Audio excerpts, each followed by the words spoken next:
Kembali dalam 8-11 Show dan kali ini kita akan memasuki segmen dialog tentang analisa tulisan dan secara spesifik kami akan membahas nanti terkait dengan hubungan antara orang tua dan anak. Di mana diketahui bahwa memang anak adalah titipan Tuhan dan biasanya orang tua merasa bahwa ia harus menaruh harapan yang besar pada anak-anak mereka sehingga terkadang orang tua cenderung untuk mengambil keputusan untuk setiap gerak-gerik ataupun juga kehidupan bagi anak. Nah, hal ini pemirsa yang dalam kehidupan sehari-hari banyak sekali menimbulkan konflik antara anak dan juga orang tua dan kadang-kadang masing-masing pihak juga melupakan kewajiban yang sesungguhnya karena mempertahankan sisi egoisme masing-masing pihak untuk tetap bertahan dengan klaim demi kebaikan anak maupun juga orang tua. Dan bersama Deborah Dewi kali ini saya akan membahas tentang solusi dan juga karakter orang tua dilihat dari tulisan tangannya. Selamat pagi Mbak Dewi. Halo, pagi. Iya pagi. Mbak Dewi, ini langsung saja mau bertanya sebenarnya apa sih yang menjadi persoalan antara anak dan orang tua yang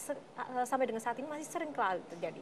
Sebenarnya sih simpel ya Mbak, hanya karena pemahaman perilaku yang berbeda antara orang tua dan anak. Tidak usah orang tua dan anak, semua manusia di dunia ini tidak ada satupun yang sama persis. Pasti berbeda-beda. Perbedaan manusia itu juga mengartikan perbedaan behavior atau perilaku dari manusianya itu sendiri. Betul. Nah ini yang masih belum disosialisasikan secara umum, bahwa antara orang tua dan anak itu sebenarnya ada kebutuhan untuk saling memahami perbedaan perilaku antara keduanya. Nah, belum adanya pemahaman tentang perbedaan behavior, perbedaan preferensi perilaku itulah yang kemudian akhirnya membuat orang tua punya persepsi sendiri tentang anaknya. Anak-anak apalagi remaja, ABG, itu juga punya persepsinya sendiri terhadap orang tuanya. Lalu sebenarnya apa sih langkah yang sejak awal harus dilakukan dan kadang kan memang konflik yang terjadi antara keduanya menimbulkan suatu sikap saling diam sehingga tidak menyelesaikan suatu persoalan begitu? Sebaiknya adalah baik orang tua maupun anak sama-sama punya sifat curious ya, ingin tahu gitu. Kira-kira orang tua saya ini seperti apa sih perilakunya, karakternya gitu. Orang tua juga mengetahui anaknya tidak langsung mengambil persepsi atau asumsi bahwa oh, anak saya pasti begini, pasti begitu.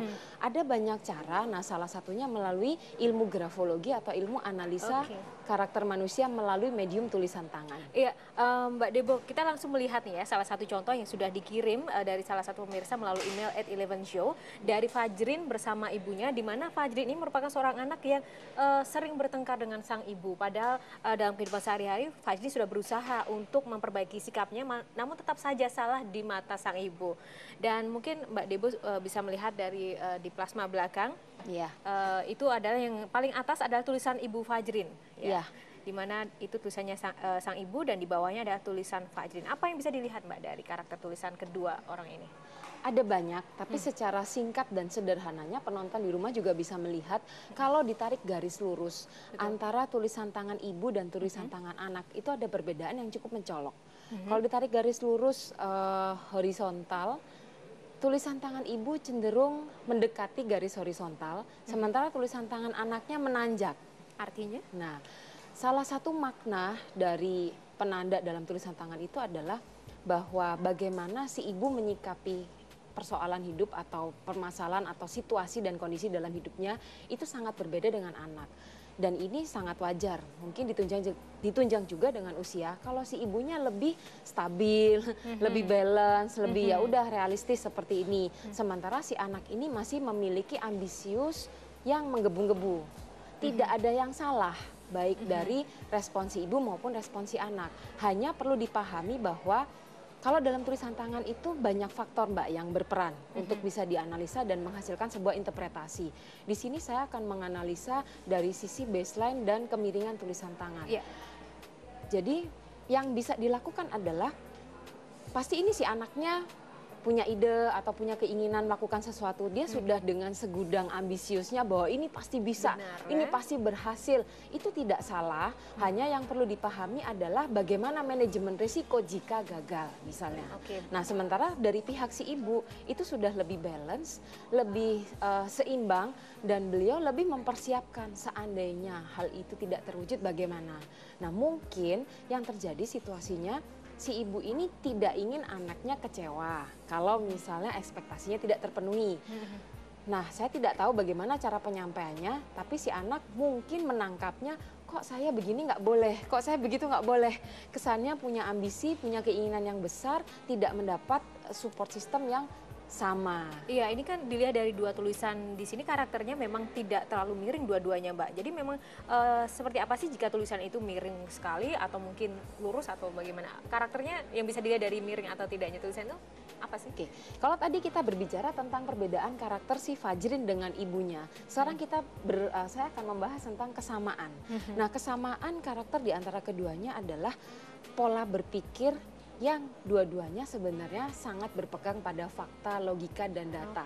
Nah, jadi kalau tadi ditanya bagaimana nih tipsnya, kok selalu bertengkar, kok selalu tidak ketemu jalan tengah. Solusi dialog yang bisa di-create adalah dari si ibu bisa memahami, oke, anaknya ini punya ambisi yang sangat besar. Dia perlu disupport. Kalau si ibu ini ingin mewarning atau mengingatkan bagaimana resikonya, mungkin komunikasinya bisa dimulai dengan data.